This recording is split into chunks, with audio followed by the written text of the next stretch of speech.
Hello and good afternoon to everyone. We want to welcome you today to the Global Leadership Mental Health Summit. This is Mental Health Day 2022, where we celebrate with the World Health Organization, the World Federation for Mental Health, the United Nations #3 goal, which is health and wellness. And may I also say that we include the efforts of the World Bank and all those institutions that play an integral role in working towards bringing forth good mental health within the global village. Today, we have a cadre of speakers that's going to do justice to the work that is ahead for us to do.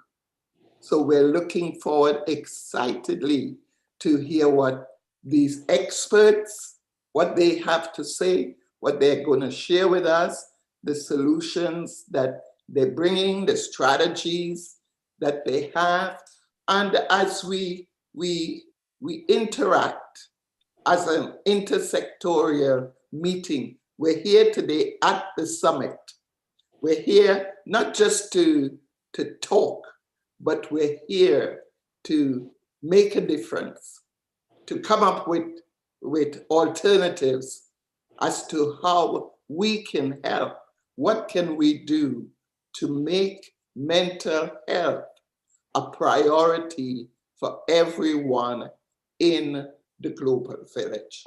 So before I go any further, I would like to introduce to us Stephanie Crooks. Hello. Hi. Go ahead, Stephanie. Perfect. Good afternoon, everyone. Thank you all for having me. I'm here on behalf of Commissioner Denise Grant from the City of Lauderhill, and I do have a proclamation that she had made for me to read. May I take a moment to read it, please? It's a little lengthy. Do I go ahead with the full program, Dr. Robertson? Thank you. So on behalf of the City of Lauderhill and on behalf of Commissioner Denise Grant, I'd like to present the following proclamation. And it says, close to 1 billion people around the world are living with a mental disorder, and relatively few people worldwide have access to quality mental health care. And the coronavirus pandemic has resulted in the deterioration in the mental health and well-being of the general public, and it's shown that no nation was prepared for the associated mental health crisis and the effects of long COVID. And the global community is not just reeling under the effects of the coronavirus pandemic, but of wars, displacement, and the climate emergency, all of which have adversely impacted the well-being of the global community. And many mental health conditions have traditionally received too little attention and concern by the general public. The healthcare system and public policy makers, resulting in inadequate priority being given to these disorders, and there is a need to establish global mental health and well-being targets that can provide evidence that captures the social determinants of health, including promoting exercise and access to good nutrition, which will have a positive impact on mental health and well-being. And it is imperative to understand that embracing human rights and fundamental freedoms must be a precondition of care and a first step to address social justice and reduce stigma and discrimination towards people with mental health issues.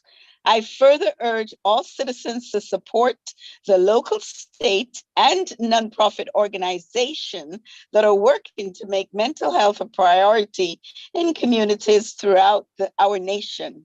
Now, therefore, I, Mayor Ken Thurston of the City of Lauderhill, along with Vice Mayor P. Dunn and Commissioners Sarai Martin, Denise D. Grant, and Loris Martin, do hereby proclaim October the 10th, 2022 as World Mental Health Day 2022.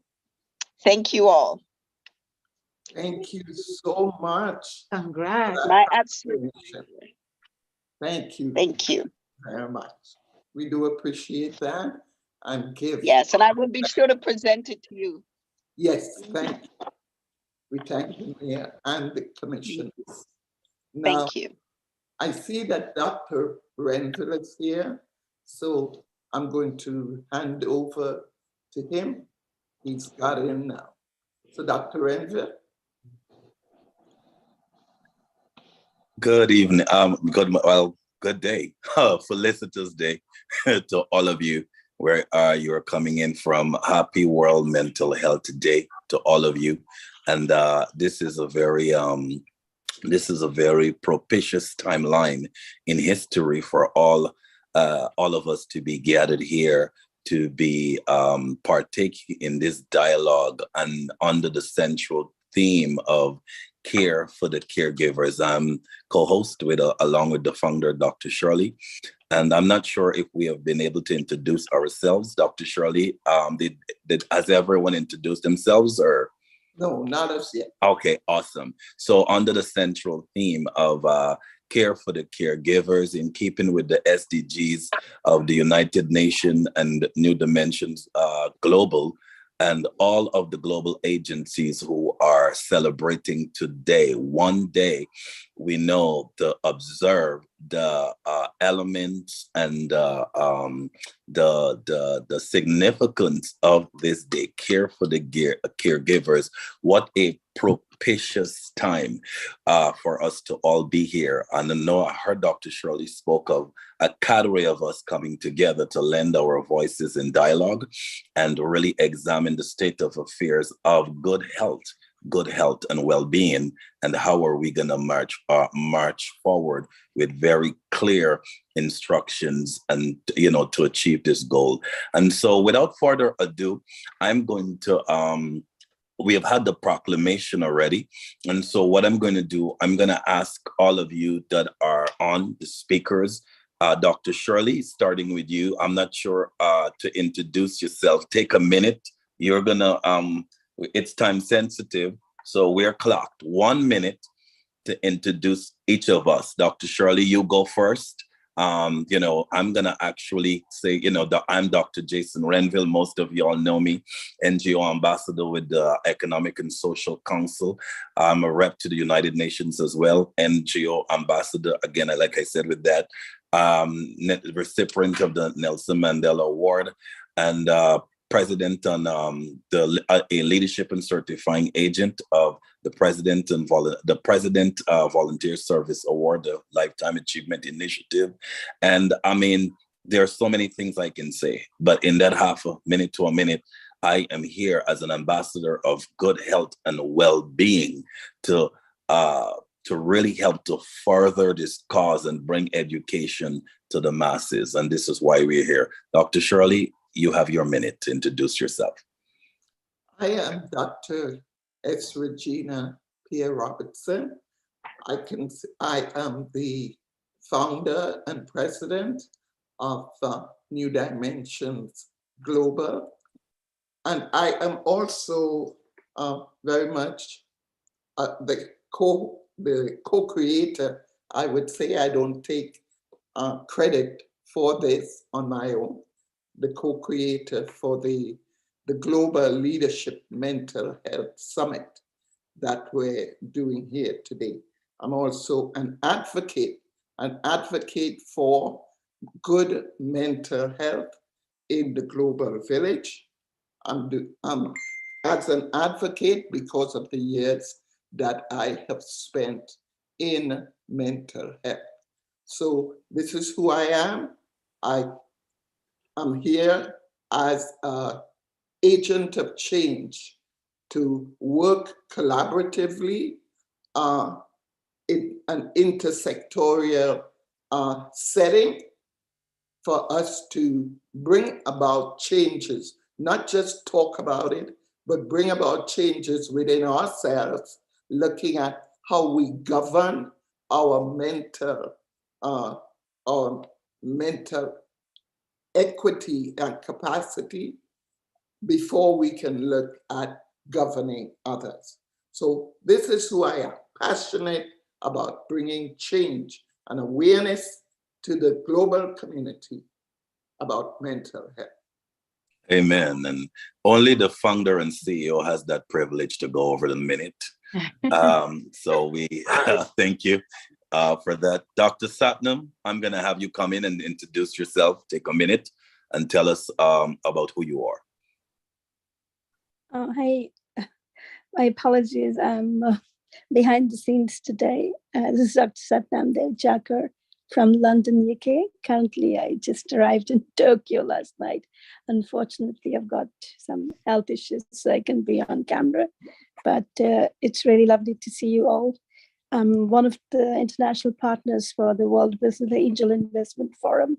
I also work for the Royal Family in UAE as one of their business development executive director. I have my group of companies that deal with green technologies. There is a lot of humanitarian platform that I work with as heading them throughout the globe, as other investment platforms that I'm linked up with. And now it is this beautiful cause that Dr. Regina has put forward, this mental health awareness. And I'm looking forward to working with it as well.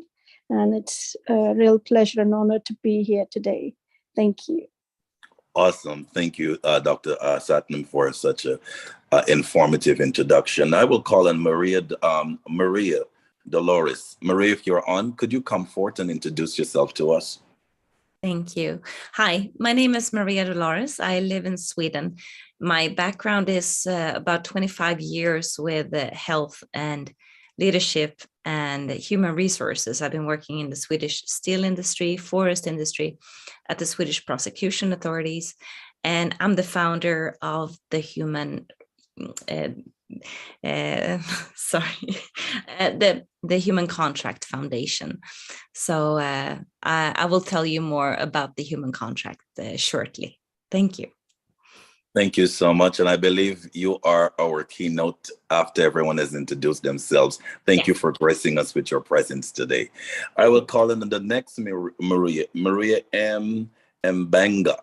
Could you, if you're on, the last name I'm not going to attempt to pronounce right now, but if you're on, come forth and introduce yourself to us.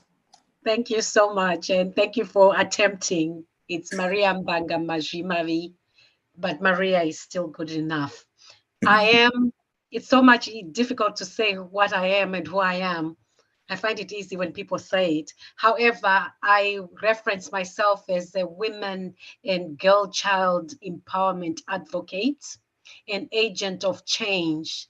And I believe that in this world, if we're able to bring change socially into the communities we come from, nationally, regionally, and globally, then we would have done something good and leave a legacy that will bring and impact the children who are the future and the communities that we come from. So this is who Maria is. I'm a published author. I'm also the founder of Hope for Her Global. And we reign in 4 different continents, in 6 countries collectively, from Africa, South America, North America, and of course, Asia. So with that, I am definitely honored to be part of the panelists, the speakers, in what is a topic that is very close and dear to me as a leader, something that has been constantly ignored in our communities, and hope to learn, because unfortunately, my expertise in literature is in English literature into gender issues, but I also believe I have something to contribute. So I'm definitely here to learn and to take the solutions and present them to the communities we serve. Thank you so much, Maria. And thank you again. I'm going to move on now so that we can stick within the timeline of the because we have a lot to cover. Ambassador Dr. Astel Collins, my brother, if they can find you here, show yourself and give us the grand introduction. Blessings. My name is Astel Collins from Guyana. The current Executive Director of Resolvence Consultancy, and I've been doing leadership development for a number of years. I lived in South Africa. That leadership development throughout the Caribbean and further afield. And I'm just delighted and honored to be a part of this panel. And my fellow countryman, Jason, you're doing an excellent job thus far.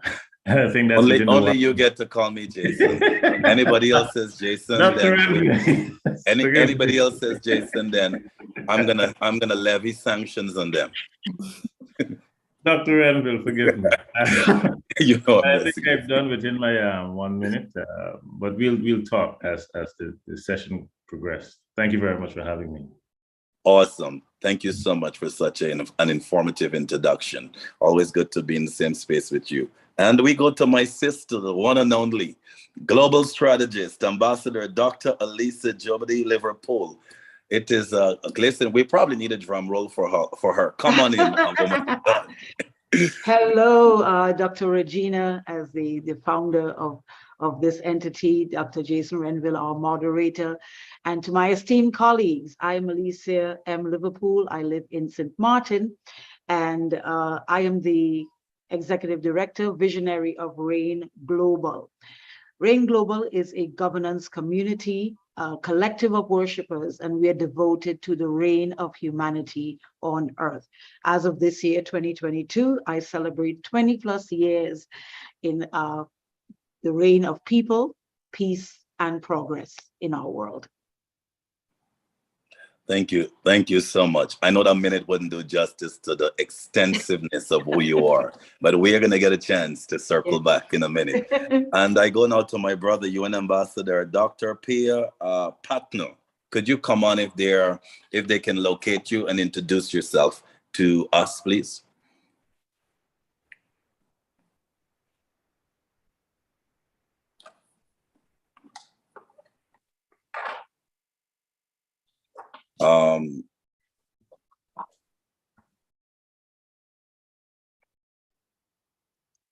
Is Dr. Pierre on? UN Ambassador Dr. Pierre Ratner. That's the last name. If he's not on right now, we're gonna go to. Just okay. My apologies. Dr. Pierre Ratner is attending the conference, the UN conference, currently in Sapporo. So I think he might have some issues to join in. Okay, awesome. Already, awesome. Thank you so much for letting us know that. If he comes in later on, we'll always bring him. We can always bring him in. Lovely, okay. Awesome. And Apostle Dr. Sonia Elliott, come on in the building and give us a grand welcome and a synopsis of who you are. Greetings, Dr. Renville. Greetings, everyone. I want to thank you, first of all, Dr. Regina, for inviting me to be a part of this great event, which is something very dear to my heart. Mental health being something that is being recognized means a lot to me, because this has been a passion of mine for many years, being in the field for 40 plus years. And just to see the growth and, what has happened throughout the years, to see where the recognition of mental health is happening in this time. I am Dr. Sonia Elliott, overseer of Eagle's Wings Global Ministries, and also the founder of Avodo Kingdom. We are passionate about seeing the growth, people becoming the best version of themselves, to see where the Lord has brought them to and where they're going in the kingdom. It is indeed an honor to be here today. And I just want to also recognize the esteemed dignitaries that are here today, and I'm happy to share. Awesome. Thank you so much, Dr. Elliott. It's always a pleasure to be in the same space with you. What a brilliant kingdom mind. And without further ado, we are going to bring in our keynote. I want to say thank you to all of you. Well, my wife is not feeling well. She was a part of this cadre of individuals, but she got ill. And so, just keep her in your thoughts and prayers. But I just wanted you all to know that she was on here and cannot because she's ill. But thank you all so much for taking time out of your busy schedule. We know we have a cadre of individuals here, I believe, and it's intentional. I believe the selection of individuals has been intentional for us to draw on the multiplicity of our experiences and the diversity of our experiences in context of bringing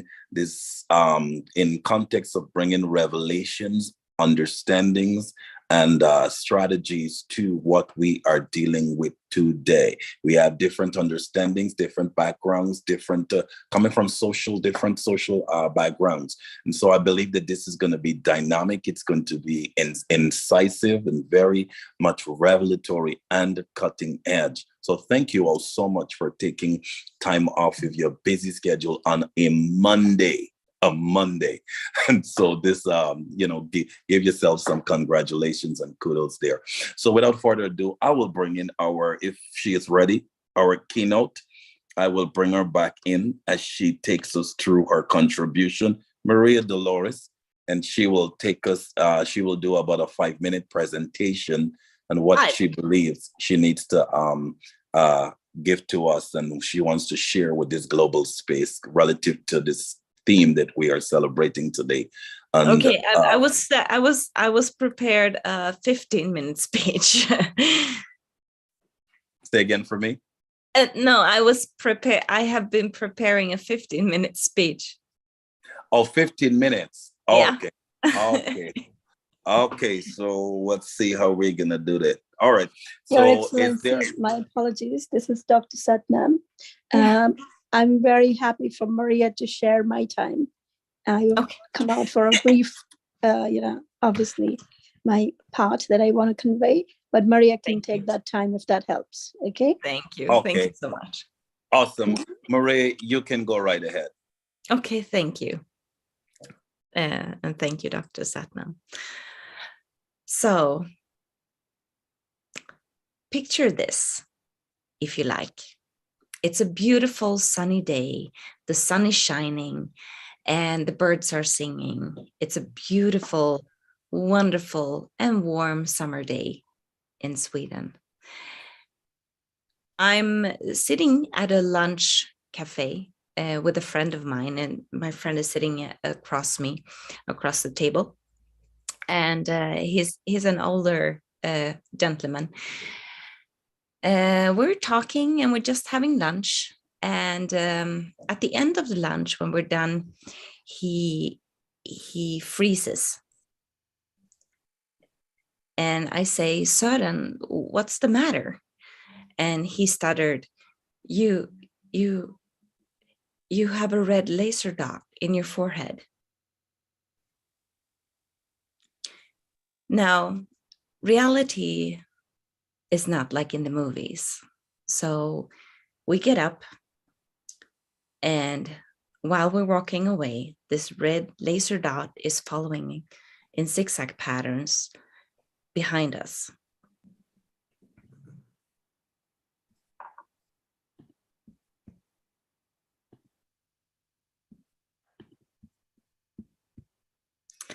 So that actually happened to me in 2013. I was in a divorce, and my ex-husband's grief came out in a very destructive way. During this time, he also developed a brain tumor, and he died in 2015. And that was also the year when I wrote my book, A State of Grace, Human Rights and Human Obligations, because I believe that we have both rights, but we also have responsibilities as humans. the year after, just half a year, in the beginning of 2016, I met this wonderful lady. Her name is Art Kossol, and we together founded the Human Contract Foundation. Art is a 90-year-old lady. She grew up in Thailand, and she was representing Thailand at the Queen's coronation, and she's also been working with United Nations for more than 25 years. Now she lives happily with her husband, who's 60 years old, here in Sweden. The Human Contract addresses challenges in the world. And we can see that we have lots of different challenges in the world. We have it both on personal level, both mental health and physical health. We also have interpersonal challenges, as you know, everything from conflicts in families and conflicts in organizations, and gang related, but also collectively as a humanity, we have difficulties with environment changes, pollutions, corruption, and that we need to address. So the human contract, so what is that? The human contract is a thin framework with 7 principles. It's based on United Nations Declaration of the Universal Human Rights, but we also have human responsibilities, modern leadership. So besides the thin framework, it's also a process that we call istima. So I will talk about this shortly, but first, to understand what the human contract is also to understand what it's not. So the human contract is not a party political organization. We are a non-religious organization, and we are not an aid organization. So the 7 principles of human dignity. So the first 3 principles is about the individual, that we have the right to our body, but we also have a responsibility for our body. And already here, we're failing as a humanity. We have today about 45 million people who are slaves, who are bought and sold by other people as slaves. But you have the right to your body, and you have the responsibility for your body. And then we have thoughts and emotions. You have the right to your thoughts, you have the right to your emotions, but we also, as a humanity, we have responsibilities. Like I talked about before my beginning, that I give my ex-husband the right to hate me. We have the right to all our emotions, but we also need to understand the responsibility for our emotions and trying to mature as humans and as a humanity. So then the coming 3 principles is interpersonal, communication, that we have the freedom of expression, we have the right in our creation, we have the right in how we communicate, but we also have a responsibility in our communication, in our expression, and that it comes back to dignity. It comes back to that we have the right to express, but we also have a responsibility to listen. The 5th principle has been very on the topic the last couple of years, the movement, where we can see that we do have the right in our movement, but we also have a responsibility in our movement, and that one person can make a difference for the whole world. And how we move and how we take responsibility, like in the pandemic, makes a difference. Just as when we are moving in the world and in the society and also in organizations, that we also have a responsibility in our movement, trying to respect others, trying to respect the culture, respect laws, or any kind of regulation that is applying. The sixth is life. You have the right to your life. You have the right to live with whomever, wherever, and however you like, but not at the cost of any other. So life is the sixth principle. And then the last principle, the seventh principle, is our collective rights and responsibilities.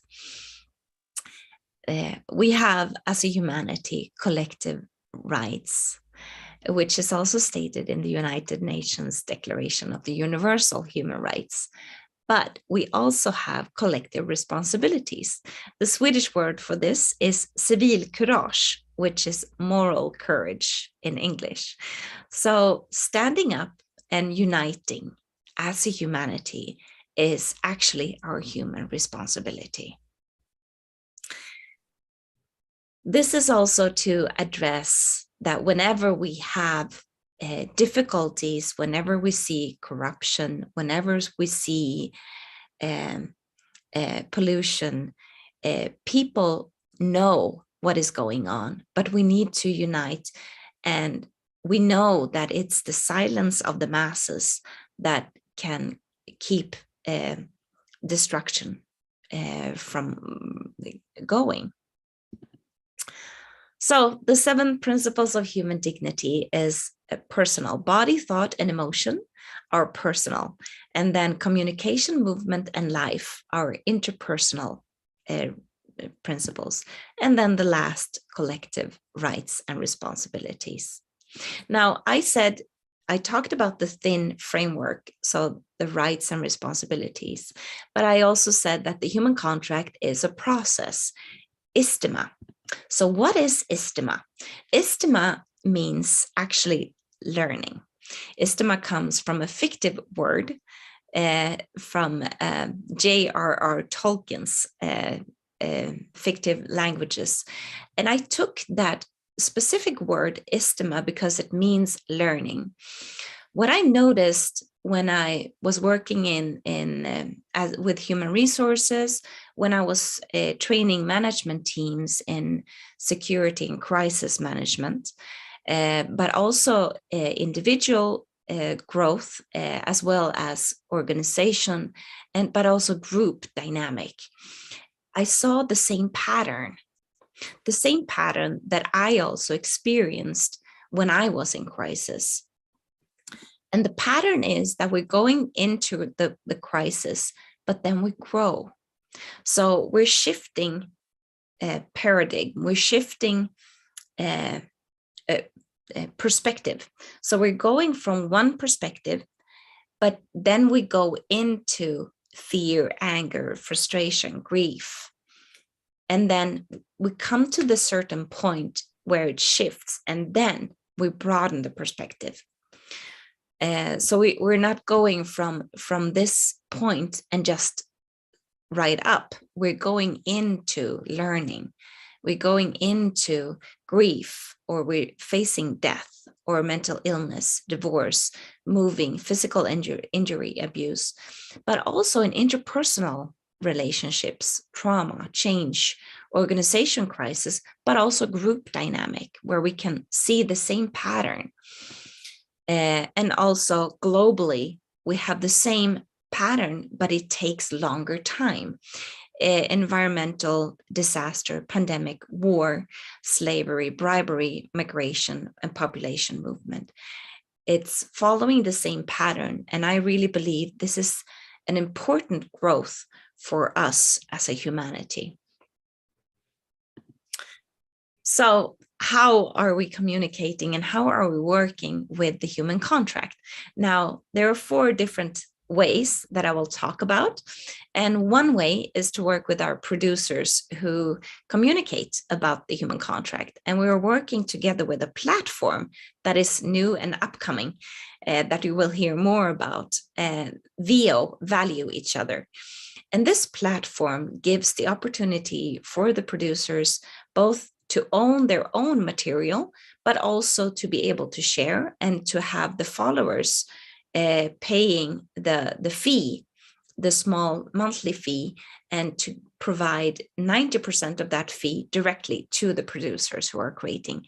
So it's for the creators. And it's also driven by another foundation. So VO is one, and here are the producers. We have from Melanie and Talemwa, who are film producers, who will create the film Cows for Girls, who is about forced marriages. And then our fantastic high-functioning autistic savant, Janet, who's creating an art and science installation. Fatima is creating a podcast about the human contract. And Sheila is from Ireland, and she's creating a talk show about the human contract. And then my founder, who is Art Kosol, and she's writing a book. And of course, we will have many other productions, but this is the beginning of the human contract. So one thing is to create different content and to communicate about the human contract. Another way is to create wellness cruises, which I really believe in, because as the theme of today, we know that with physical health and mental health is the core to the other, how we actually change the world. So with wellness cruises is an opportunity to talk about the 7 principles and to have a great development, both personal and in relationships, and maybe even for the whole family to go on wellness cruises with the different people who will contribute on the wellness cruises. Then another is building and having wellness houses. So stationary houses it's not a hospital, but it's wellness. So imagine a galleria that has 3 levels. And the first level about physical health, workout, maybe acupuncture, different kinds of for the physical health. And then the second level with mental health, coaches, and different doctors. And then the third level, working for the global and the community and the global transformation. So this is part of what the human contract is about. And the book that I wrote is called A State of Grace. Because I believe that when you are in a state of grace, and I am in a state of grace, that is how we create the state of grace. So peace in the world starts from within. Thank you.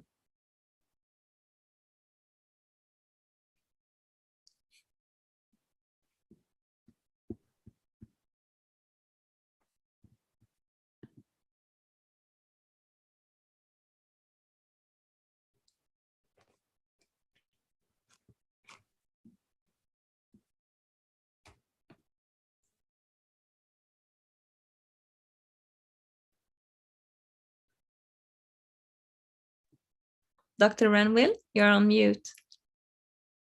I'm not sure why. Just ask the host to unmute me, please. Can you all hear me now? Yeah. Yes, we can. Okay, lovely. Awesome. Thank you so much, Maria, for that very informative presentation on the human contract and the 7 strong fundamental principles. As I listened to you, I believe that those are the Those principles are the fundamentals for caring for the caregivers. Because if we don't understand the fundamental principles of a thing, then the superstructure of a thing or the rolling out of a thing becomes very difficult for us, and we always will find ourselves in this trial and error mode rather than course correction and expansion within a healthy context. So I want to thank you so much for that presentation, which set us up so well for the panelists today. And without further ado, I'm going to bring in some people from the panel, and because caring for the caregiver, caring for caregivers, it's not just it's really not just abstract, or it's not just, I'm trying to see who's to come in. Yes, Dr. Alicia, I'm going to have you in next. And I'm deliberately going to do that in a sense to set up this narrative so that we can have a conversation. So caring for the caregivers, it's not just you taking care of a sick person. It's not, the minute we hear care for the caregiver, we believe that, okay, well, it may be just a sick person or it's just one dimensional. But we are talking about whether you are a president for a country, whether you are president, whether you are a pastor, whether you are a prostitute, whether you are a pimp, whether you are a corner store owner or a CEO, the caregiver's manual or the responsibility of care is for all of us. Everyone needs care. Everyone is given care. And I think we ought to be able to have an extensive understanding of what this complex but yet much needed principle is. Because think about a country, a president who has to give care to an entire country. We don't associate the president as a caregiver for a nation because we become very limited in our understanding. And so what I believe today, you did a very good job, Maria, with setting us up for this dialogue. And Dr. Alicia, I'm going to bring in the panelists for us to open up dialogue. I would like for you to come in and just lead us out with your understanding of the mental posture, the mental posture and leadership of world leaders, and what it takes for them to really understand this concept of caring for the caregiver in your own profound way as you normally do. Well, thank you for allowing me to share on this. When I think of the role of leadership, Dr. Renville and Maria, thank you for such a wonderful presentation about the human contract. In my capacity as a faith-based ambassador, in my capacity as a spiritual and socially responsible leader, one of the truths that I always emphasize is wherever the role of a position is, whether it's the role of a leader, the role of a pastor, the role of a mother, it must be combined, and there must be the balancing of the scales. What do I mean by that? So wherever you find the role of your function, there must be a rule that guides the role. And so the role of leadership must be premised on the rule of leadership. The role of mothership and motherhood should be premised on the rule of motherhood. What do I mean by that? There must be rules that govern your role. There must be rules by which you function. And I want to insert right here, if we have a role, then what is the rule of my leadership? The rule of my leadership for me, Dr. Renville, Dr. Regina, and my esteemed colleagues, is the golden rule, which says, treat others the way you want to be treated. I live by that rule. And if, as Dr. Regina so aptly and rightly and appropriately themed this discussion and summit today, she said, care for the caregiver, going back to the basics. This is going back to the basics. We are going back to the fundamental and foundational principle of an ethic that is a global ethic, Dr. Renville. It's across traditions. It is across religions. It is across indigenous cultures. It is a universal principle that if we practice this rule, the care that I'm going to give to you, Dr. Renville, I must first give myself. That's the only way the scales are balanced. Otherwise, the absence of the rule brings degradation to the role. Is this making sense? So if we don't, we must focus not just on the role, the function of leadership, or a president or a pastor or a prime minister. I also have to function on the rule that guides the role. And so I think when we bring that balance, the scales must be balanced. There is no decline. That decline in our mental health. We would have prioritized the rule that says, treat others the way you want to be treated. I want to be treated with care. I want to treat others with care. And so I strike the proper balance that keeps me not emotionally unsustainable. Too many of us are suffering an emotional collapse. It's emotionally taxing because the scales are not balanced. I'll pause right there. Yes, indeed. That's what you call a prophetic pause to regroup again. Thank you so much for that very powerful contribution to the conversation on care for the caregivers, going back to basics, because we understand that if the presidents and the CEO, whatever role you find yourself in leadership, whether, like you said, motherhood, whether it's a president for a country or a CEO for a corporation, if you don't have the proper, because if you don't have the proper I want to say equanimity. I want to use that word, and which means good care, good balance, good psychology, good judgment, good analytics. You are not able to bring that to people, and so you have to be able to understand that there is a fundamental principle with caring for the caregivers, and we got to go back into the basics. Love, we have the first caregiver was the creator, and this is a faith-based initiative here. This global mental health summit that we have here, leadership summit. It's faith-based in nature. We look at God, the first caregiver, the creator to Adam. He said, I'm gonna care for you, and this is how I'm caring for you.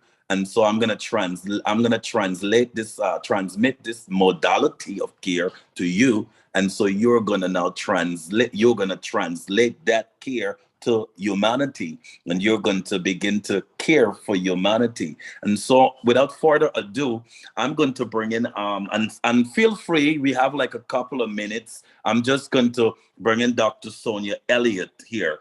And I want you to begin to speak to the importance of having a sound mental, a sound mind, the mind that will cause us as leadership from a faith-based perspective and across the board. What is the importance of caring for the caregiver, going back to the basics as it relates to this? Dr. Sonia, I'm going to let you jump in, and then I'm going to bring in some other people to join the conversation. You have like a minute or two to give your contributions on this. Yes, thank you, Dr. Randall. One of the things as you just spoke, you said that when God created, he provided. And one thing we recognize, before he created, he said, let us. And so you find that many times as caregivers, we want to understand that we can get the help. There has to be an agreement within self that this is what I'm doing, and not feeling you have to complete it for yourself, that you can get the help. Because I believe one of the struggles that individuals may have, it may be, in leadership, it may be, what is it? What is my goal? What is the reason why I'm doing what I'm doing? And so the reason also goes along with the behavior and the attitude. So when we're looking at the mindset of how you perceive your role as the caregiver is very important. Are you perceiving the role that you're going to complete everything? Or are you perceiving the role that you are there as a part? to help in a situation, not to complete the situation. So I find that to be very important for your mental health, that you understand that you don't have to do it all. And there is some balancing that you have to set up for yourself to know that you do not cross the line, because you have to set up what? Some boundaries. If the boundaries are not there, you go across that boundary, and this is where you enter into a place where your thoughts are all over the place. You cannot think clearly because your boundary line was not there. And so therefore, if you do not set up perimeters, boundaries for yourself, then this is where you end up getting in trouble. Yes, indeed. I love the fact that you have zeroed in on the fact of just the variables that you set a boundary, you set perimeters, and you know how much it is, that how far you can go and what you can give. All of these are boundaries. And then understanding that within the context of care, there is a need to really understand that, hey, this is as far as I can go. And maybe I need the help and the support. Because when you said let us, right to where we're talking community. And so this care for the caregivers, going back to basic, is community language, And so a lot of times we don't want to care front. I'm taking that from Ialna Van Zandt, who used to be the person on Ialna, Ialna Fix My Life. She says many times we want to confront rather than care front. And today what we're doing, we are having a careversation rather than a conversation, and to care front these issues that are in our tissues so that we are able to bring care solution, not just resolution, but we are caring enough. Okay, Dr. Renville. Can I say something? Sure, come on in. Can I contribute? Yeah, this is exactly what. Thank you so much, Dr. Sonia. This is exactly what I meant with istima, because we all have our boundaries. We are all like, in a perfect world, we will have like all our perfect. Taking our perfect rights and place in the right time and space of life. But going through life, we have always people testing our boundaries and pushing our boundaries, or we are taking too much space and place. So this is the dynamic of istima. And whenever we have like the example I gave that is directly correlated to mental illness with my ex-husband, is how we take each other's space, and we need to maintain or step up to our boundaries. And it's that istima, the fear, grief, anger, frustration that is created, and we need to, and that is to take our healthy perspective of life, and what you, Dr. Alicia, what you talked about with the balance in the scales. Balance, right? Because obviously, there are lots of people who are not feeling well, but together and collectively, by stepping up to the boundaries and with a healthy and with a loving way, I really believe that's how we can move forward and to create a better world. Yes, absolutely. I am in 110% agreement. I believe that every joint supplies. And I believe that, according to the principle of estimate that you brought to the forefront in concert with the care principles, if we have all of the elements working, if we have a clear working understanding of the elements of what we're trying to table, then we all speak a sentence that becomes a paragraph. So boundaries and positioning become very important in order for us to understand. Because as Dr. Sonia Elliott just says, I'm going to paraphrase, you have to know your limitations, even with caregiving somewhat. And a lot of times we take on so much and we don't understand that there are so many elements that are responsible for caregiving. I'm going to bring in Dr. Shirley here, then I'm going to bring in some other people so that we can move on. I was hoping to, given that my wife cannot be here, she's a clinical therapist, I was going to ask her the clinical responsibility and the role and education, how important it is. But I'm going to bring in Dr. Shirley to speak on the importance of a clinical understanding approach, just the importance of having clinicians, clinical care that is attached to care for the caregivers, going back to basics, and just the role of mental therapy and what it takes and all that entails within the global village, with us first and how it rolls out to the global village. Dr. Shirley, come on in and plug away at this, please. This is so rich. This conversation is so rich, and there's so much to glean from. But when I listen to what everyone is sharing, and I think going back to basics, I must look at what we did prior to having licensed clinical people. Mm-hmm. As we were growing up, I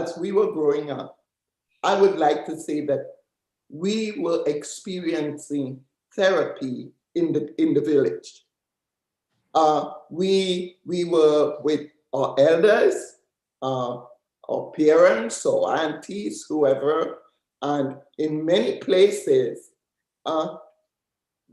there were people who were sitting under trees and they were just sharing.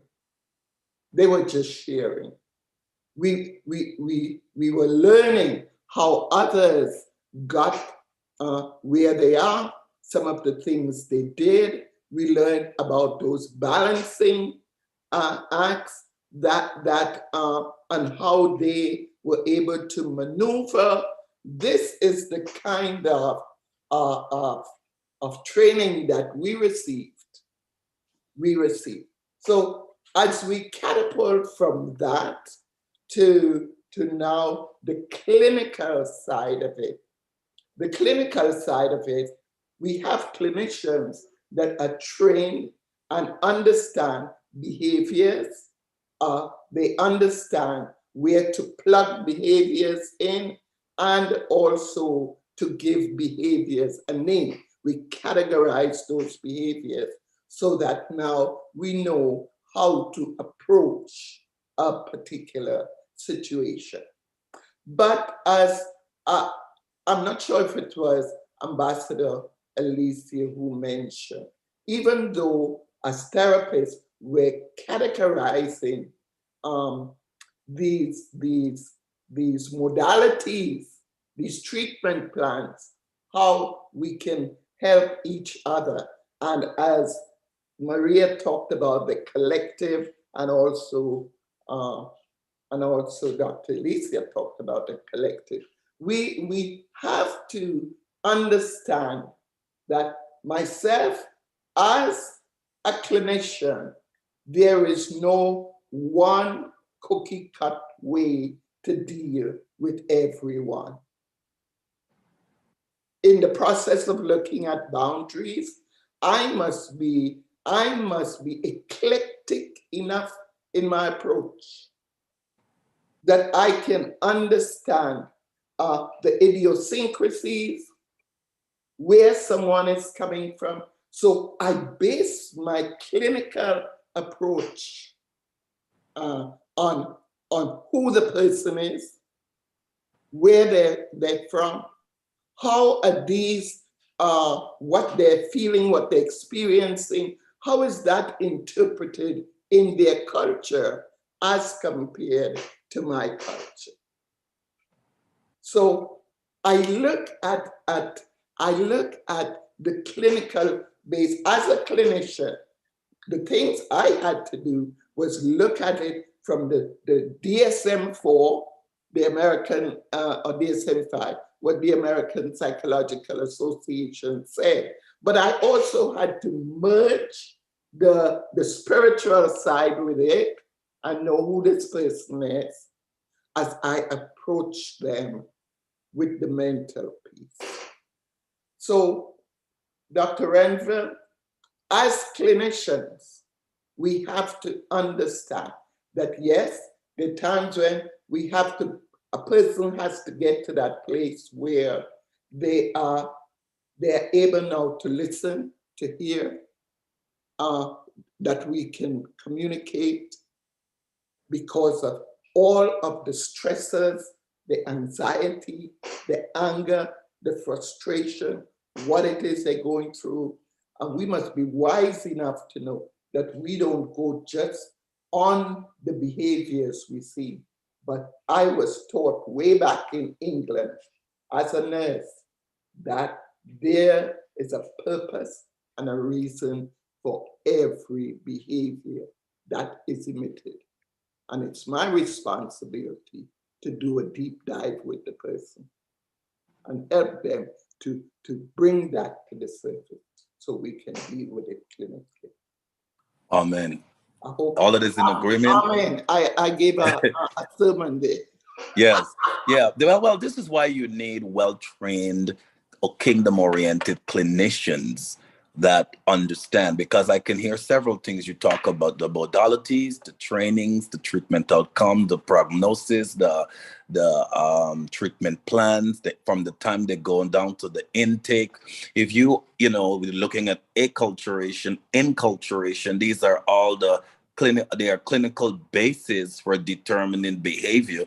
And of course, you bring yourself to the table, and that will prevent you from really coming up to your own, what they refer to as countertransference, or that you're not making your own determinations based on biases, but you're objective enough. And that is what I hear you saying, that you have to be able to be in that place with live life long enough, in other words, and hold fast to the clinical modalities, but you connect to the humanity of the person so that you're able to bring a solution that can help that person thrive rather than just surviving, So thank you so much, Dr. Shirley. I know you would have plugged away at that and bring understanding to us. Dr. Astel Collins, I want you to come, and I really want you to talk about,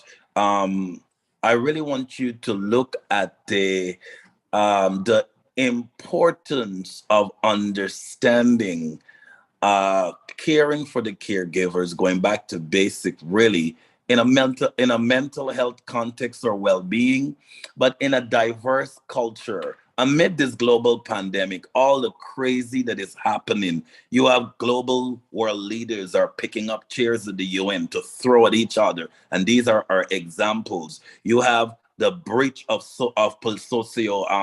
political contract, breach of promises. You have people, just are broken in terms of their well-being, their thought processes. How important it is for us to understand what is happening and how do we need to, what is happening, because in the second segment, we're going to focus more on solution. In this segment, we're really just looking at state of affairs. So come on in and shed some light for us, Dr. Collins. Thank you for the opportunity. And having just emerged from the political sphere or political arena, you would have had the first-hand experience of seeing people who are in positions of authority and positions of power that also have the title of leadership or leader.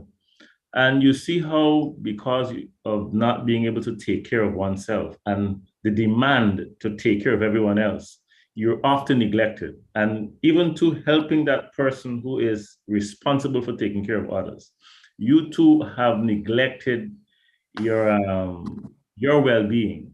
So, and it is written that do unto others as you would have them do unto you, but I must love my neighbors as I love myself. So if I am in a state of disarray and I am not able physically, mentally, and emotionally, and not in a stable state, there's no way I can give care required to those who are needing or who are in need of my service. And so you find that it's extremely important. I remember my mentor, Dr. Monroe, saying that when people come to a tree, they never ask the tree how the tree is doing.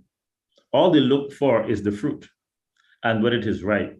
So we have to understand, even as caregivers, that we are a finite resource and we can only give based on that which we have given to ourselves. So if I am not in a state and a place where I can be of service and use to humanity, and we're challenged that we don't want to be a generational thief. We want to give all that we are from where we are with what we have.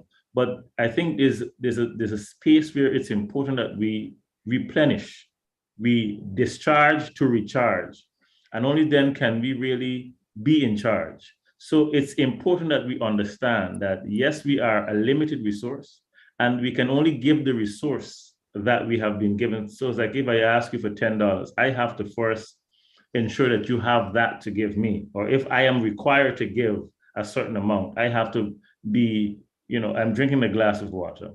I can only take from the glass what's in the glass. So as simple as that, I think that whether it's in the pulpit or in politics, that those who are given the mandate to serve, given the mandate to care, that you first take care of yourself, because you can only give based on the state of affairs, the state of your mind, the state of your body. And I find that was another thing too. We talk a lot about our mental state, but we never really think about our physical well-being, the importance of exercising, the importance of eating right. I'm a vegetarian. So the importance of eating right, eating the right things, not contaminating the body with junk food. For example, my son, he is here with me, and he just brought me a chip. So just case in point, as simple as that gesture is, he just wants to ensure that I eat. But in eating, we must be mindful of what we eat. So even the level of care that we give is predicated on the level of what we receive. So in short, I know our time is very limited, so you can't. Yeah. Wow. This is compact, this is comprehensive, and this is going according to plan.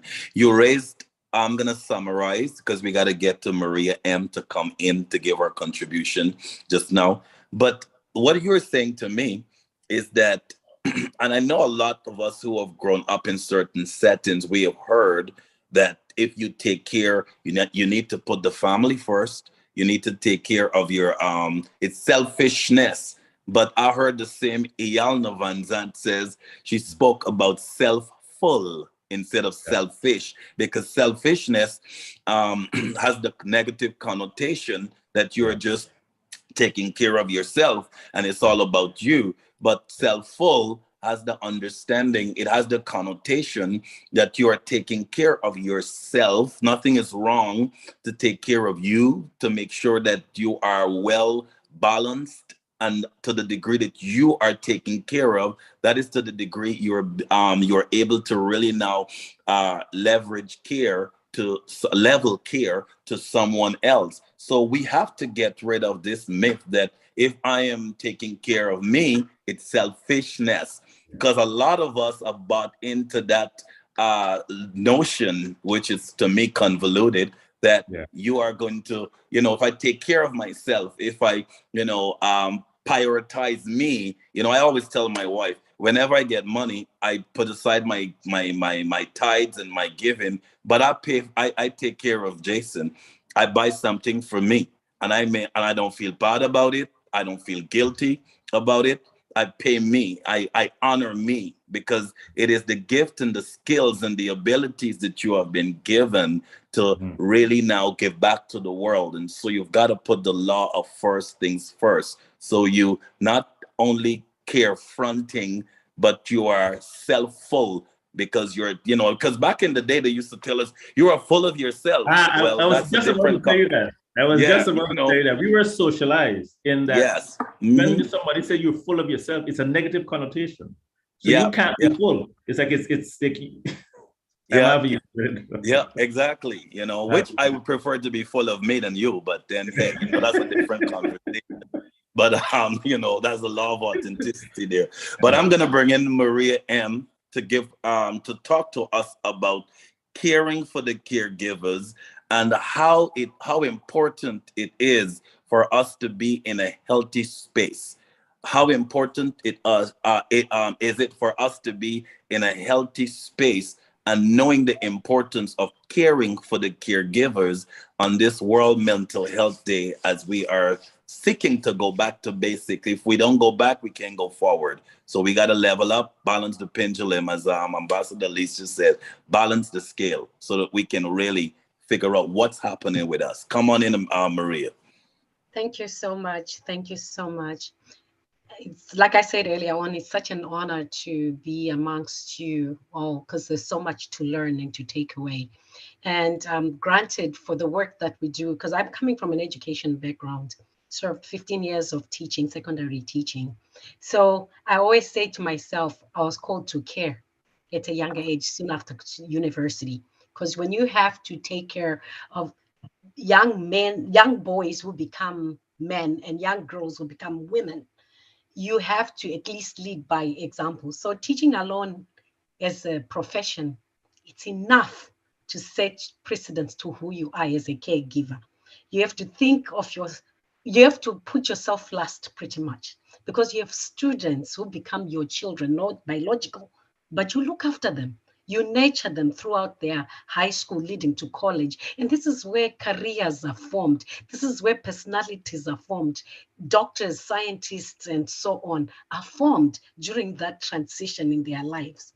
And then fast forward, as I embarked on this journey where I had to serve, taking the world in another stride, you become selfless, because we often address the work we do as being selfless.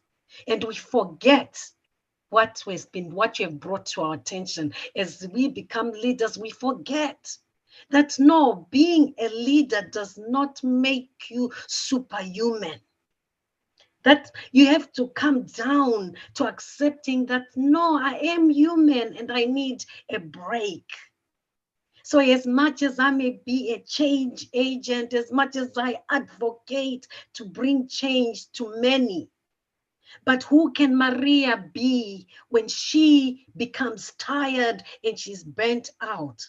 So it becomes very necessary for the leaders to understand that they can serve maximum, be the best that they're supposed to be, by accepting that it's okay to be tired. It's okay to take a break. It's okay to listen to Maria, because there's nothing that supersedes who Maria is if she cannot love herself. Because Maria will be able to transfer that negation to the people she serves. If I am about the young girl being the best that she's supposed to be, then I have to give her the tools so that she too can emulate and become the best version of who she wants. So it comes again for us to remove the stereotyping about mental health. What is our full understanding of mental health? As leaders, as community members, we have to understand, as family members, we have to understand so that we don't shun and find ourselves not wanting to discuss the importance of this mental health. What is it? Yes, it's invisible. It cannot be seen. So there are conditions. And I loved it when Dr. Shelley had to remind us to go back to the basics, because being an African woman, we may not have the clinicians as we have that are in abundance in North America or in Europe. You have specialized help. So the community culture is what made and defined us, where we believe when you share a problem, it is a problem solved. So we have structures within our cultures that have that counseling, whether it's from a young girl when you're during puberty, as you transition to being a woman, you're taken through. But then there are gaps there. where we don't have full understanding, because we may assume that, okay, I have to see a psychologist, I have to see a psychiatrist is going to give me pills. So that could be our definition of psychiatric health and so on. And it could be looked at as something that is negative, because in my culture, when one had to go for psychiatric help, you see, they are mad.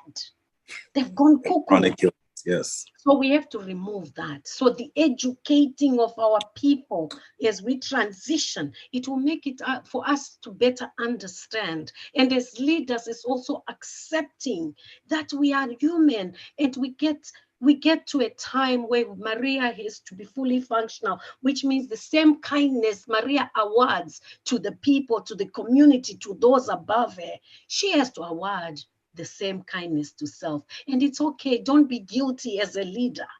It's okay to love yourself, like Dr. Renville said.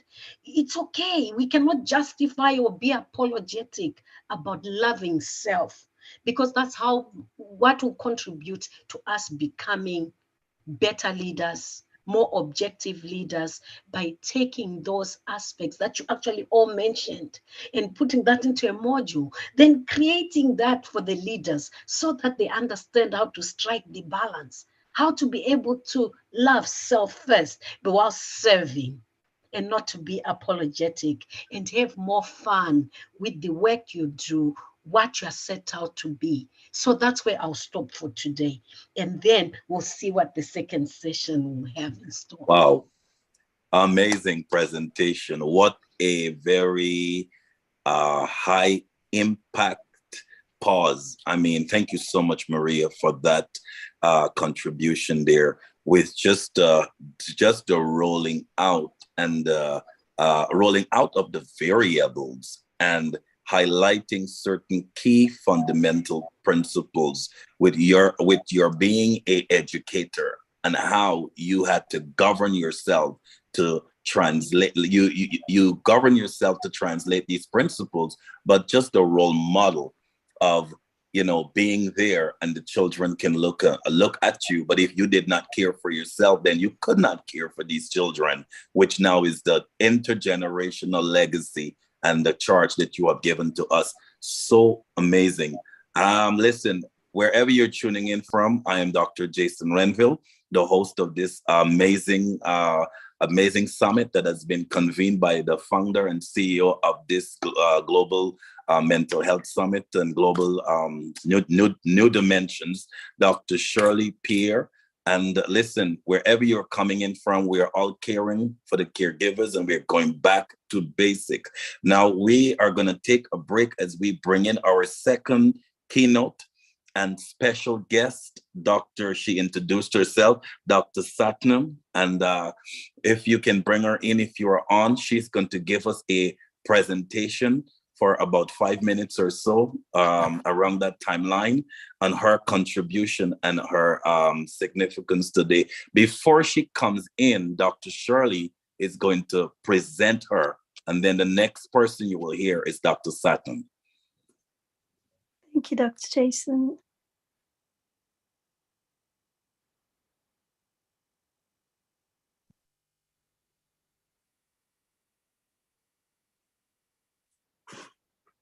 To introduce Dr. Satnam to us today. It gives me great pleasure and an honor to introduce to someone to present to others a multifaceted and dimensional woman of purpose in the global village. Indeed, she is Dr. Satnam, a philanthropist, a businesswoman, a camp practitioner with a heart for people. She wears many prestigious hats as the CEO of the Chaka Trust and Director and Chief Executive of Strategic Development, IAMA FIP, and the UN Woman UK Delegate, to name a few. She has so many hats that she's wearing. It would take me the whole time to really give you the gist of who Dr. Satnam is. But she What she does is on social media. But I want you to know this more today, that most importantly, we are grateful to her for her willingness to join this intersectoral meeting, to join us in this meeting as we raise awareness about that the time has come to lift the stigma and give mental health a seat of prominence at the global decision-making table. So I want you to join with me in welcoming Dr. Satman Duchaka to the Global Leadership Mental Health Summit. Dr. Satnam, I hand over to you. Thank you so much, Dr. Regina. Thank you so much. Like I said, I'm so honored to be here. My apologies. I was traveling to Japan for this UN Peace and Justice Convention. And unfortunately, when I arrived, I was detective positive. I got positive. I was last night.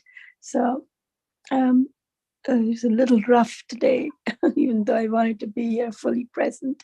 I have been, behind the scenes listening to each one of you. Like I said, for me, it's a celebration. Even meeting these great souls, people who've put in their hard time, their effort, their lifetime, their experiences behind to what they actually stand for. Because each word that is coming out here, being shared on this platform, every single word is actually a moments that you've spent in your lifetime to achieve that experience, to learn that, and then to be able to share it. And with all of us, it's a very joyous moment. Indeed, your initiative is incredible. Like I said, it's not about a particular sector, country, or a place or a gender. It's everyone. We've just demolished all those, different secrets. It's just as a whole, individuals now are going through this very dark phase, I would say, where looking for solutions is not easy. And I think the only solution that globally that we offer is when we join hands and we share our experiences. We share the matter of fact that we all encounter problems, but we find ways to come out of them. And I think what people need to understand is they're not alone. I think this fear, that we hide behind, because sometimes we just classify ourselves as leaders, as coaches, as mentors, as, significant people, we have to almost hide, because how can we have problems, and we're giving the solutions out. But the truth of the matter is, each one of us, we standing bare in front of the mirror when we look at ourselves in the morning saying, okay, fine, it's so much to deal with. Okay, I need to find the strength. And how do we do it? It's me time. We lose ourselves in doing what we're doing, but we forget that we need to spend time with us, our own self. We need to educate ourselves that the only person that can get us out of it is our own confidence, our own. We have to build it. So we have to become friends with our own soul almost. We have to. This is what I do. I don't know how everyone else does, but this is my kind of experience, or my kind of daily kind of, 5 to 10 minutes a day. What I do is I boost myself up and I keep telling myself, no, you're good. Okay, don't worry about what happened. You have to lift yourself up. Okay, fine. This was wrong. That was not. You didn't know. You didn't mean wrong. This is how you just have to. I don't wait for anyone else to give me the credit. And I do not care if people don't understand. Yeah, I try my best effort. I put my best foot forward to do whatever I think can help. But if I'm being misunderstood, if I'm not being given that credit that I deserve, it doesn't put me off. So sometimes you feel low, but what you do is you have to be your own best friend. Because I think one of my lovely friends here was telling, your glass has to be full. You can't share out of an empty glass. But how do you fill that glass? This is what you do then. So you need to boost your own self. You need, even for your physical health, until your mental health is not perfect. It's very, obviously, like I said, at the moment it's way from perfect. But even if your mental health is not the normality, you would never achieve your goals for your health, in your physical health. So that is why it's so important, Dr. Regina, what you're doing. It's so important, and it's so beautiful what you're doing. And you've been doing it for God knows. Today you disclosed 56 years. We are so grateful for you, for your lifetime achievement, for whatever you're doing. All I can say is thank you to each one of you to come out here, share your precious time. We're so grateful. And obviously, like I said, we would love to collaborate, to work together and see how we can take this virtual conference, the summit that we have today, and the individuals that we have come together to come up with something constructive as well in the real life and form some kind of association out of it. So I'm very looking forward to join hands with each one of you to see how we can gain help from each other and support each other. Thank you very much for this wonderful opportunity. Thank you.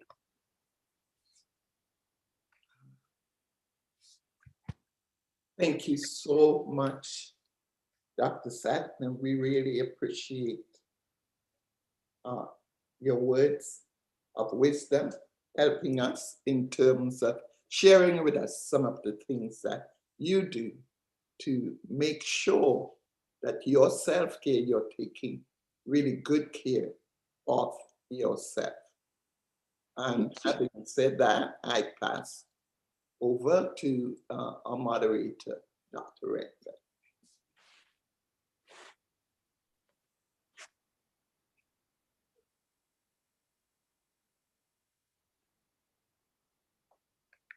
All right. If you are joining us, wherever you're joining us from, today is World Mental Health Day, and you are looking at the Global Leadership Mental Health Summit. I share the sentiments with Dr. Shirley and thanking Dr. Satnam and the cadre of professionals who have come on here to give you heart, to really pour out your heart, pour out your experiences, your principles, your professional perspectives on what is needed for us to change the narrative in a positive way, caring for the caregivers, going back to basics so we can spring forward with things that are principles that can help all of us. Now, this segment that we are going to jump into, the first segment had to do with, we look at the state of our union. And what is the union? The state of our union as it relates to caring for the caregivers. We look at the state of affairs, the state of our union. So we're going to jump into a more proactive, solution-oriented, segment where all of you are going to come in. I'm going to call on in no specific order, but I'm going to call on Dr. Alicia. I would like for her to come on. And Dr. Alicia, given that today is the World Mental Health Day, and we're in the presence of so many great people, there are people who are going to be looking at this summit after the replay. Right now, those of you who are tune in via Facebook, YouTube, wherever you're coming in from. What is one practical approach that global leaders, world leaders, because we know if we can get these world leaders to thinking right and at least admit certain perspectives relative to mental well-being, policies are going to be affected. What is one thing or a couple of things you can share with us that global world leaders need to do right now amid this pre-pandemic era to help us move forward and navigate this era that we're in? Right. Again, thank you. And be a part of the solution by taking personal action. The world can only change when we change ourselves. And so to be a part of the solution, it begins by taking personal action. When each part does its share, there is effective growth and there is stability. One of the things that I practice in my role as a leader, again, I'll always talk about doing what is just and right so that the scales are always balanced. I believe in justness, equity, righteousness. And so that right to, like Jesus did, he said, come aside and rest a while. Make rest a global ethic. Make rest a priority. Make rest, it's okay. The Bible says he often withdrew. And that importance, I have a rule that governs my role. And that is every one day in every week that I unplug. My phone is on silent. I don't engage. The rules of engagement tells me that I can only, my capacity to give is hinging upon the capacity that I put in. Let me just use this analogy. It's like a bank account. If I keep withdrawing, making withdrawals from my bank account, my emotional bank account, then my account will be in arrears, Dr. Renville. I will go into red. I will burn out. I have to make deposits. And so I prioritize, and as I said, be a part of the solution by taking personal action for your life. That day, it is the day to make deposits. It is the day to upload. It is the day to replenish. It is the day to be for restorative rest. And I'm not doing anything else because it's the rule that governs my role in leadership, and it works for me. Thank you so much, Ambassador. Thank you for your contribution. She says rest, and in resting, you will reset. And when you reset, you're reoriented, and you are now able to really bring the kind of care that is necessary. Thank you for that very, very poignant contribution there. Ambassador Dr. Collins, come on in. And I recently saw this, I was at the UN, and there was a presentation that they were doing, and there is this much talk now at the United Nations about reinforcing cooperation in a disruptive world.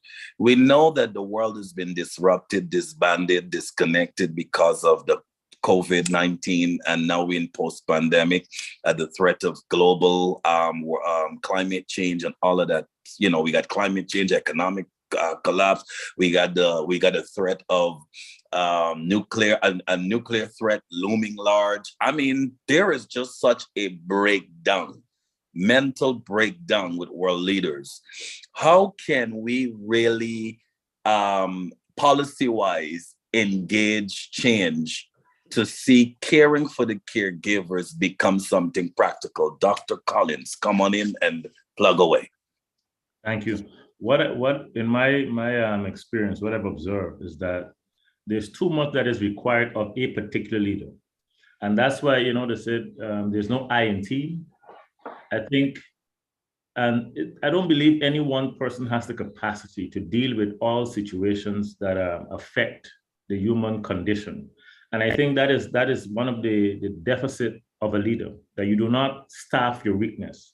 It is as if you yourself believe in the hype and you think that you have the answers to everything. So you overcompensate. And in doing that, you don't take time to say, well, I'm going to focus on a particular area. So you become a jack of all trade, master in none. So I believe that I think one should actually not necessarily strategize, but focus on a particular area of strength. And what you cannot master, you try to surround yourself with people who have that type of mastery. So you have a team and not an individual that is expected to answer all things. And I believe that the breakdown in our political leadership, and that is trying to overcompensate. And I think it's ego, when you simply cannot say that I can't. And I believe that one of the most powerful words a leader can say is no, not right now. Allow me to think about the matter. And that's one thing I've observed with a few leaders, that they're not willing to give an answer because they're required to, but they're capable or have the discipline enough to say, well, I don't know much about that. Allow me to go and research, allow me to go and get the expert's opinion. And based on that, it's like with Henry Ford, he who thinks he can and he who thinks he cannot are both usually right. But I believe that to be disciplined enough to, Plato said, man, know thyself. In knowing yourself, you not only know your weaknesses, but you know your strength. And sometimes when I know what I can't do, I am able to retreat, get the expert advice, and then come back and give an answer. But I believe the breakdown comes when the ego forces us to try to overcompensate and want to have this hero complex, where we believe that I, as a leader, be it positional or titled, that you're willing to, even if you're wrong, you're willing to, because you're in that position, you're willing to give even beyond your capacity. So I think that it is wisdom would suggest that you know your limit, and limits is not just your physical limit, but your mental capacity. Know your limit and respect your limit, not just knowing it, respect it, and have yourself a team that can compensate. Yes. Thank you so much, Dr. Collins. And you have alluded so perfectly to the law of sustainable development, sustainable management, sustainable governance, rather, because this is why we do have, the scripture says every joint supplies. And so my eyes know the law of positioning very well. It stays as the eye until I'm in my coffin. It does not change. It doesn't want to do anything else. It knows its role, it knows its assignment, its composition, its encryptions. And so I think what you have just highlighted there gives way for us to understand that there must be sustainable policies and that will activate practical manifestations of what we need to achieve relative to caring for the caregivers. Dr. Elliott, come on in and give us a solution. Just give us something that you believe that is practical, prophetic, practical, kingdom, governmental, that we can all employ, that can help us to shift the culture from just having this deficit as it relates to caring for the caregivers to something that is more holistic. Thank you, Dr. Renville. One of the things I realized that as operating as a leader, our focus has to shift to the inner self. Really connect with where we are on the inside, knowing our limits. Someone once said to me, how do you listen to so many problems and not be affected? The problems, if you take the problem into your spirit, then you now become a part of the problem. But if you can determine to not take the problem into your spirit, man, and know that there is the solution to the problem, not your inner self solving that problem. And so there is getting to the place where you really get to know where you are in your inner self. In your inner self will determine how you can handle a situation. And so you find that this is where the stress starts, where you cannot handle the situation and you take it on yourself. And so to take care of yourself is not taking on the stress for yourself, is recognize it's a situation that needs to be resolved and there is a solution, but you personally are not the solution. You come alongside to help. You may have, some insight and also knowing that you love them, but you have to love yourself. Whomever you are in leadership, you love, but you have to love yourself. The Bible says to love yourself first. And you support them, but you also have to support yourself.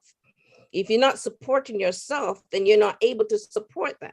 It's just like if the plane is going down, you first have to make sure you have given yourself the mask that you can get oxygen, or you will not be able to help. And so that's the mindset in being okay with the fact that I need to be in a position to take care of you. But if I don't take care of myself, then I will not give you the quality care that you need.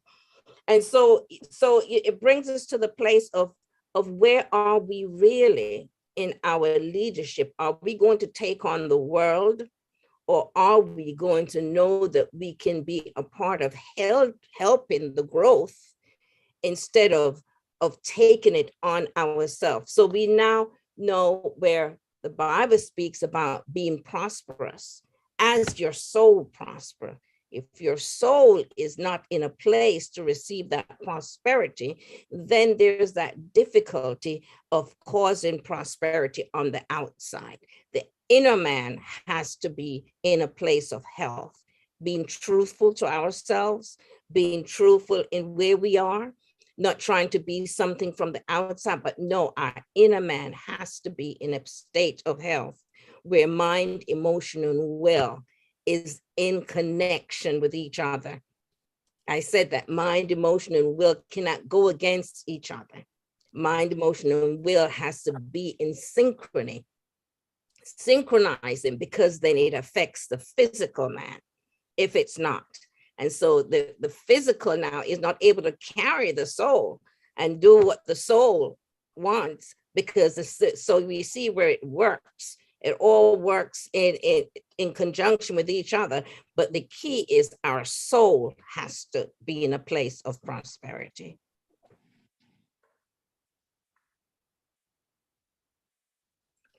Thank you so much, Dr. Elliott, for such a powerful contribution and giving us nuggets and the solution, knowing that, listen, I like the fact that you have been zeroing in on the healthy approach to caring for the caregivers, back to basics. Listen, you don't take it on. You don't need to have it all or know it all. Know that you are a part of this thing and then get the help. I like the fact that Ambassador Astel talked about know what you don't know. It's okay. It is healthy. You know, it is healthy to know what you don't know your limitations, know your strength, you know. And so we're going to bring in Maria M.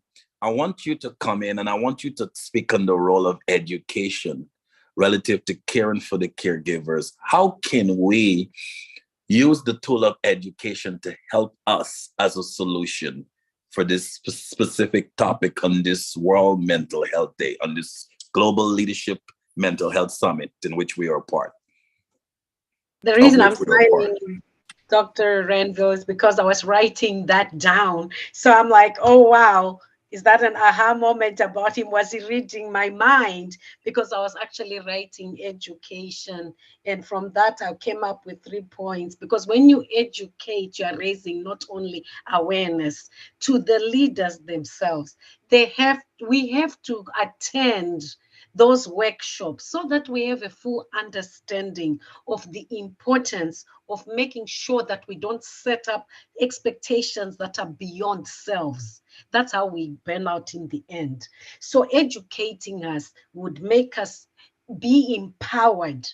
It is from that where we are able to transform or become part of the transformation and be able to evolve as leaders, as opposed to staying stuck with that philosophy where Maria believes I am the know-it-all, I'm the go-to person. If I am not there, it means everything shuts down. And hence Maria ends up not being useful, but becomes a liability to the organization itself or the firm that you are representing. So education plays a major role, not only for the leaders themselves, knowing how to take care of ourselves so that we become better leaders, but for the communities, and going straight and challenging the powers be, prioritizing mental health, prioritizing education and making it part of the curriculum in the school system. It starts there too.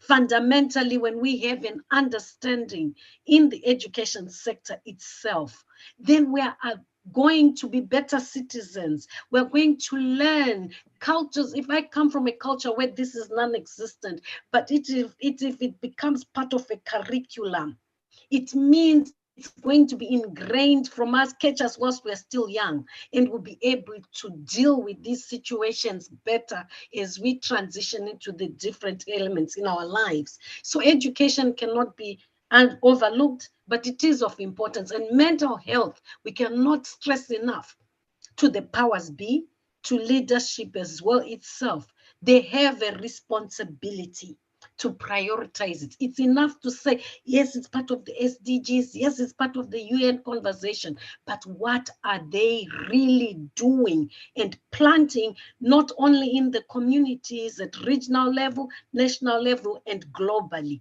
And that means there should be sectors that should be brought collectively, not to discriminate because it is the church, you have solutions through the Bible. It is because you come from this culture, you don't really need it. But it is where we say mental health, whilst it is invisible, it is important to then come up with strategies that are workable, that also work demographically, depending on the locations. And we should be sensitive enough to realize that cultures are different, but cultures are dynamic, and change is also something that can be worked on. So you cannot say we cannot introduce this or that to this community because they don't have an understanding, but they are leaders in that community. In Africa, we have leadership. So we don't want to be left lagging behind because of our demographic location. We are equally important. Our mental health and leadership in Africa is equally important. So I would then say, let's through education, let's raise the awareness that mental health is of fundamental importance in our coexistence, because everything, like we said, starts here, the mindset. So we cannot do or downplay it, because the beliefs, it's all mindset. So when you come to it, if this here is got no balance, how are you going to create leadership that will be able to appreciate the balances you are talking about from whatever social sector we belong to? So education is of paramount importance. It doesn't matter which level, but wherever we start from, it will help us develop and be in a position to transform and change lives. Thank you so much, Maria. I'm telling you, that is such a powerful contribution to this conversation or conversation today. We care enough, so we're having a conversation. We are confronting our issues, and we are hopefully that we're gonna have care solutions instead of just resolutions where we just write down. If you're tuning in, wherever you're tuning in from, this is the Global Leadership Mental Health Summit. Today is a very historic day. It's very applicable that we are here celebrating in this timeline, in this space, the Global Mental Health Leadership Summit, which the central theme is care for the caregivers, going back to basics. And the founder of this great vision, global vision, is none other than Dr. Regina Pierre. I mean, I'm telling you, there is too much to mention about this woman achievement. And she is someone who really is qualified to sit in this space to author such a call and champion such a cause for this conversation today. Without further ado, I want to thank all of you, our keynote. I want to thank Dr. Satnam. I want to thank all of you, Ambassador Alicia, Dr. Astel, and every other individual, Dr. Elliott, Dr. Sonia. I want to thank Maria and everyone else on here for taking time out of your busy schedule. We went from openings, from proclamation to introduction to state of affairs. We had a break. We had our keynote, which did an amazing job in the human contract, the 7 foundational principles that set us up for the state of affairs. We heard from Dr. Satnam. Listen, we are important. You have to take care of you in order for you to take care of someone else. We came to solutions here, and we are at the point now where we want to not just converse, but we want to leverage. We want to activate. What can we do practically? What can we do in terms of policies? We talking. It's not enough, like Dr. Maria M just said. It's not enough for us to parrot the SDGs. And then we just have the Security Council deciding on specific matters relative to the whole globe. We need the SDGs we need it to move from just talking sustainable development to actually sustainable action, the decade of action. And so all of us can play a part in this solution.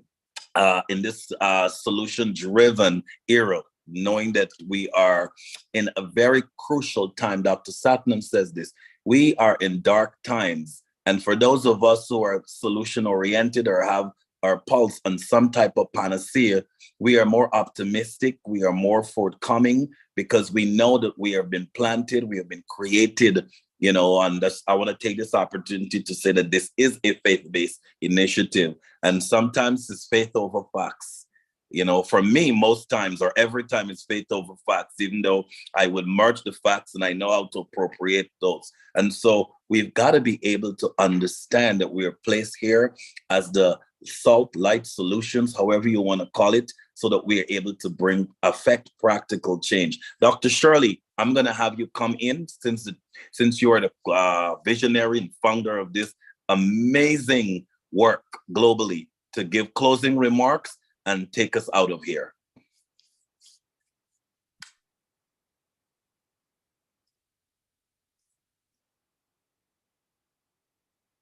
Dr. Shirley, S. Regina, Pierre, Robertson, come on in. She's muted. Mute myself. Can Oh, you you hear did. me? Yes, we can hear you. Yes, come on in. I would like to really thank each one of you, everyone who has taken the time out of your busy schedule to pay homage to the topic for today, Care for the Caregiver, going back to basics. It is really important as far as, and what I'm hearing others saying and what I believe, that we cannot give what we do not have.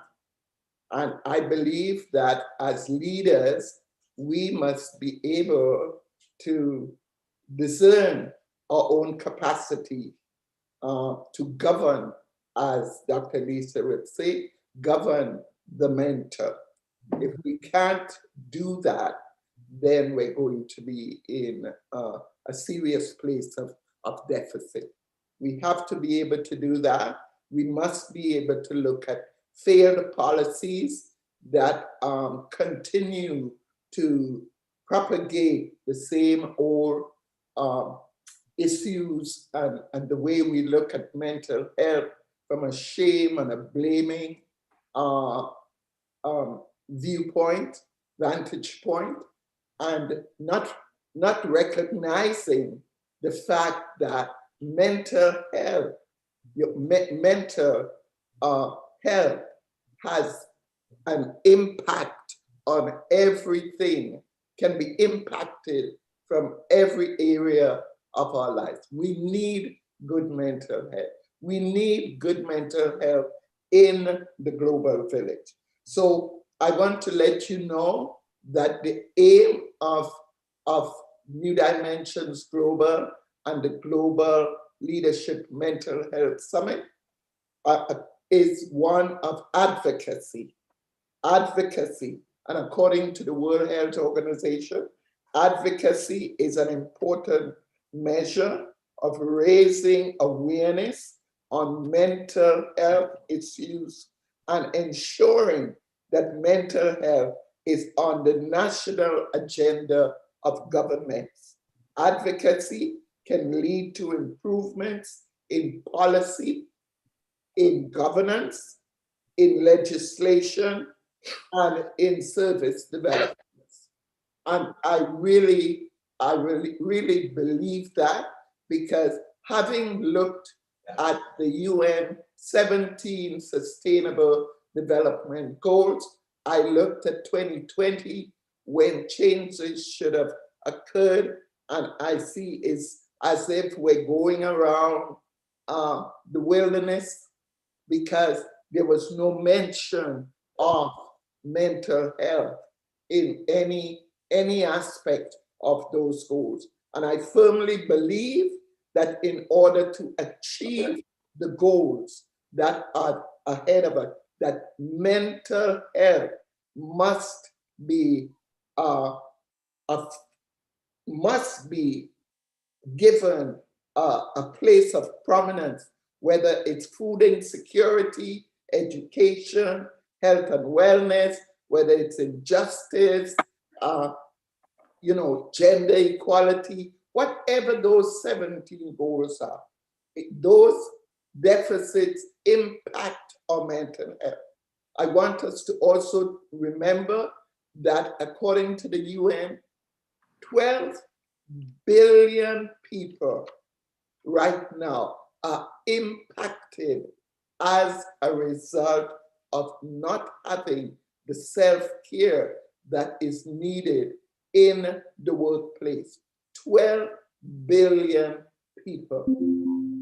If we want our GDP to be increased, we must understand that mental health is the wealth of a nation.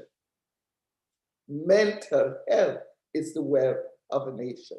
So this is where I stand. This is where I am pushing for an understanding with the World Health Organization. I'm in support with the World Federation for Mental Health. I'm in support and the UN Sustainable Development Goals. I want to see mental health be an integral part of their number 3 goal, not a hidden part of it, but must be upfront and in your face, knowing that we need people with good mental health to make good decisions for people everywhere in the global village. So lastly, I want to close by giving you a vision why we're doing this, why I'm pushing this. Is because we want a world where mental health and wellness becomes a normative component of everyday life for everyone. And our mission is to secure mental equity for everyone, everywhere, through kingdom-mandated policies of governance and leadership collaboration. So I thank you. I thank you for joining with me on this most auspicious occasion, World Mental Health Day, that we are doing our part. We cannot do everything, but we can do something. And this is what we are doing. And I leave with you the words of a woman that I admired so much, the late Maya Angelou. I want to say to you as I close, good morning.